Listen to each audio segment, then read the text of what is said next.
So Gilbert Gottfried was in Auburn about a month or so ago. I hosted that show. The room was packed. You got a ton of laughs, and you weren't shy about talking about the Aflac issue. Yeah, because it's like, it is pretty ridiculous, the whole thing. Hey, you made a joke because it's what you do. You're a comedian, and maybe it was one of those too soon moments. Next thing you know, they pull that endorsement deal on you. And I never understood too soon. It's kind of like, if it's wrong to do something like that, then why is time passing makes it right? You know, it's kind of like people do jokes about the Titanic, and that means you're a good person because the Titanic's old, you don't know anybody. Gilbert, easy. My great-great-great-great-grandfather was on the Titanic, so it's a little soon for me, all right? Yes. And it's like, when people say it's okay, it's kind of like, so if you're a good person, you wait a while, and then you could go screw those people. I don't know them. You're a family man. You've got a beautiful wife. You have beautiful children. Yes. My sister saw you in New York City, and she was so off-put by your comedy. And that's the thing about comedy. It's everyone finds something different funny. Oh, yeah. This last place I worked, someone was telling me, like, there were these women who were, like, completely offended, and then they would get angry at their husbands because their husbands were cracking up. But you've done so much in your career. You've done television. You've done movies. You did the cartoon. How did that change your life, that Aladdin cartoon character? That was a very strange one. One of the few things I've done with any quality involved with it. And it put me in that weird middle thing, because now my career walks the tightrope in between early morning children's programming and hardcore porn, which is a tricky one to keep a balancing act of. So your kids obviously have seen your work in Aladdin, but maybe haven't seen your stand-up act. Yes. Pick up some tickets to see Gilbert in Auburn at Halligan's Lounge this Saturday night. It's an 8 o'clock show. Doors open at 7, right on routes 12 and 20 in Auburn. Yes, that's it. Okay, so now I can go. Once I have the plug out of the way, I don't care anymore. I knew I should have held on to the plug until the end. Yes. Last time, did you check out the area? Did you hang out in the area at all, or did you drive to Halligan's and then right back to New York City? No, I mean, for all I know, I may have worked China a few times. Because, I don't know, like I fly in, I go to the hotel. Next morning, I do a bunch of radio and early morning TV shows wherever I am. And then I do the club, and then I go back home. People say, hey, what was it like? I have no idea. I saw you posted the other day that you were trending, like, what were you, number 2 in the country?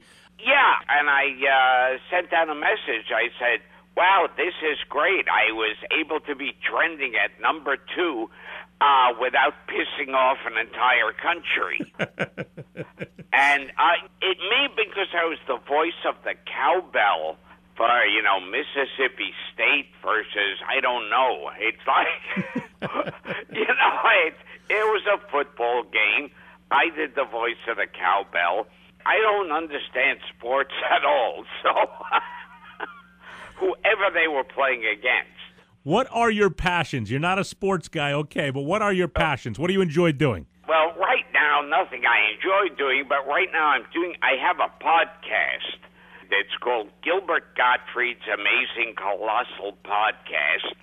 I like to get, like, older Hollywood in it. Like, I spoke to Adam West from the original Batman series. I spoke to Adam West, and he talked about that one time he and Frank Gorshin, who played the Riddler on the show, went to an orgy together. Oh, lovely.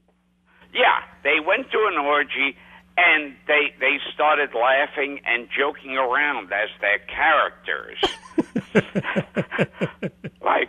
Like, what are these citizens doing, Riddler? Oh, riddle me this, Batman. Look what that woman's doing. and they were thrown out. The Batman and the Riddler were thrown out of the orgy. Now, Gilbert, my name is Adam Webster, and people always say Adam West, who, of course, was Batman, as you just mentioned. I had an opportunity to interview. I got Adam West's phone number about 20 years ago. I was working at a different radio station, and I called him up at home, and he took 5 to 7 minutes to explain to me why he didn't have 5 minutes to do a radio interview with me on the show. But does your phone number ever get out there? You ever get these phone calls from strange radio people or television people trying to get you at home? Oh, yeah. I mean, there are some people who in the business who have to change their numbers like every couple of months. Yeah. With just people in general going, hey, is that you? Uh-huh. Yeah. Yeah. Say Affleck for me. You know? Oh, yeah. Gilbert Gottfried. So you have the podcast, you have the book, you travel God knows where, you don't even know where, to do these comedy shows. But again, I have to ask you, what is your passion? You make money. How do you enjoy your life? You sound like you're a workaholic. I don't know. It's like actually what I enjoy. It's like I am traveling all the time and working. So what I enjoy is like being at home by myself watching TV.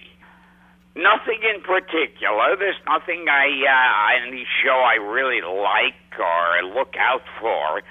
Just sit and in front of the TV and vegetate. That's your happy place. Yeah. How old are your kids now, Gilbert? I have a boy that's 5 and a daughter who's 7. So talk to me about the parent-teacher conference when Gilbert Gottfried walks into his kid's school and talks to the teacher. Well, it's a weird thing for me to have kids in general, because it's like if one of them says like a dirty word, there's no way I can, with a straight face, go, oh no, that's wrong. What you're saying is a bad thing. Yeah, keep talking like that. People might pay you a lot of money someday. Yes. Gilbert Gottfried, you can see him live in Auburn, Halligan's Lounge, this Saturday night, 8 o'clock, routes 12 and 20 in Auburn. And Gilbert, looking forward to another sold-out show. Thanks a lot for taking the time this morning on 98.9 WORC-FM. Oh, thank you.